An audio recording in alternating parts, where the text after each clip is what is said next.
We want to get right into this. Louis C.K. did some radio up there in Cleveland. What, you called into a radio show? I called into Cleveland. I was doing like a few in a row, and then this one was... I actually thought it was Buffalo, and I say Buffalo a couple of times. Oh, good. Because to you don't know, and you don't care. No, I have no idea. And the thing is, they didn't even call me on it. They said nothing about me saying Buffalo. I realized. Really? At the end, they said, anyway, we'll be glad to see you in Cleveland. I was like, oh, well, this is Cleveland? Oh, Cleveland? Yeah. I thought this was Buffalo. Oops. Well, you called the Maxwell show. We've had problems with this show in the past. Not real problems, because we slap them around and then we throw them back into obscurity. Right. So they kind of get excited every once in a while when we bring up their names, but relax. Yeah. You're back to obscurity by Monday. Yeah. This show, the last time we talked about him, they claimed that this pothead that's on the show is funnier than Jim Norton. So all right, this is what we're going to do. We're talking to a hell of a lot more people than this dumb radio show, right? Mm-hmm. We put out the challenge. We're like, look, send us 5 minutes of you being funny. Yeah. And then we'll let our listeners decide how funny you really are. And then, of course, he had some weird reason why he couldn't do it and stuff. Sure. I guess he didn't want his great talent to be exposed to a giant audience, No. Let's get right to the audio. Louis couldn't wait to, send this in to us. And Maxwell looks like a complete dope. And he's, of course, the guy that invented this brilliant thing. And punt. See, he'll make fun of you. And then he'll... And punt. Because he's done. Punt. Because he's done, because the defense did their job and now you got to punt. Oh. That's his, hardcore way of going. End of story. Almost like the eviscerating is done. Yeah. Louis C.K. on the phone with this Maxwell show up there in Cleveland. It's kind of frustrating. Or else you would close the door, get privacy, and meanwhile they go jump out the window like Eric Clapton's stupid baby. Oh, now see that right there. That's what I'm saying. Now see, Stansbury thinks that. I think that's a terrible joke. Yeah, it happened for a minute. There you go, man. I don't care. I really don't care. You know what I mean? God gave that guy one really good talent. He can play the guitar. He wrote a great song about it. Made $1 million. I don't care. I don't care about any of it. I don't care about any of it. He's trying to say how it's a terrible joke as he's laughing He's laughing at the joke. The thing also to keep in mind is that the setup to this is not, I don't do a joke about Eric Clapton. This guy said that I shouldn't make fun of my kids on stage. And I said, why? And he said, well, I have a baby, so... And I just went after him. I just went after him and I said, oh, that's really sweet. You got a little baby. Do you have any idea what you're headed for? And I just started talking about being a parent. And this bit is about how you can't crap in private when you have kids. If you're watching your kids by yourself and it's time to crap, you have to gather them in the bathroom to watch you. Because otherwise, if you do it with your doors, you're in the bathroom with the door closed. Meanwhile, they're walking off out the window like Eric Clapton's stupid baby. Yeah, I call him stupid. I don't care. He's dead. But that's the point of the bit. So that's the point of the bit is how much pressure you live with as a father. He laughed at it. Of course he kept me on the air for another 5 to 10 minutes, by the way. But the bottom line is just the fact that he has a baby, he thinks makes him that makes it important to him to be offended. Yeah. And he's just a phony. Yeah. But he takes part in the joke. He actually makes a joke about how Eric Clapton made money. He thinks he made $1 million. I think he made a little more than that. $1 million.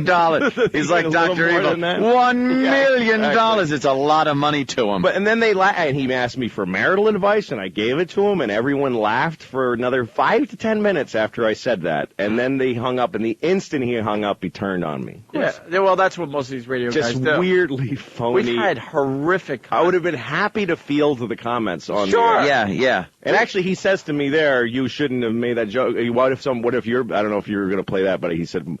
The next thing he said, what if your baby fell out of a window? Would you laugh at it? I'm like, no, but I assume other people would. Yeah. That's exactly it. Louis makes complete sense in this situation. I mean, I wouldn't laugh at my own baby dying, but others would. Folks have at it. And you understand that. You would. Enjoy the show. Nothing worse than some pompous my friend Bob will make fun of my dead baby. We'd be laughing. Well, hey, Louis, thank you so much, man. We appreciate so you going to be here in Cleveland February 15th. And then he plugs you. Yeah, well. And then he plugs you.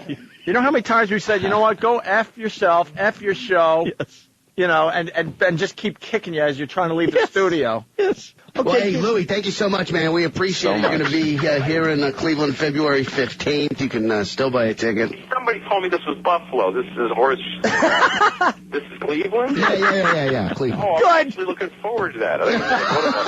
And they laugh. Yeah. They laugh. Hey, thank you. I appreciate it. Thank you. Cleveland is awesome. I can't wait for that show. That's going to be awesome. Thanks, guys. Hey, thank you. Appreciate it. Now remember, I appreciate a lot. Thanks, Thank you. Appreciate it. Not, hey, Louie, you're not funny. Yeah. We're not plugging your gig because you suck, Right. like an honest guy would have said. Plug it. Give me money in my pocket with your listeners going to my show.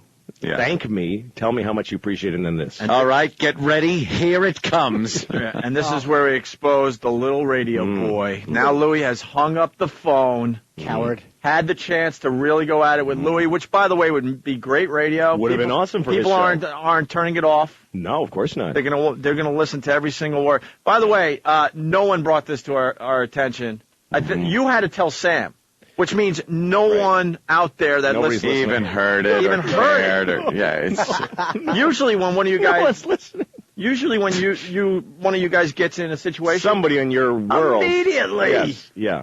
So you hung up, and this is what happened. And this is where I pretty much hate every radio guy. Yeah, nice little save there at the end. Oh, I'm looking forward to that. Yeah.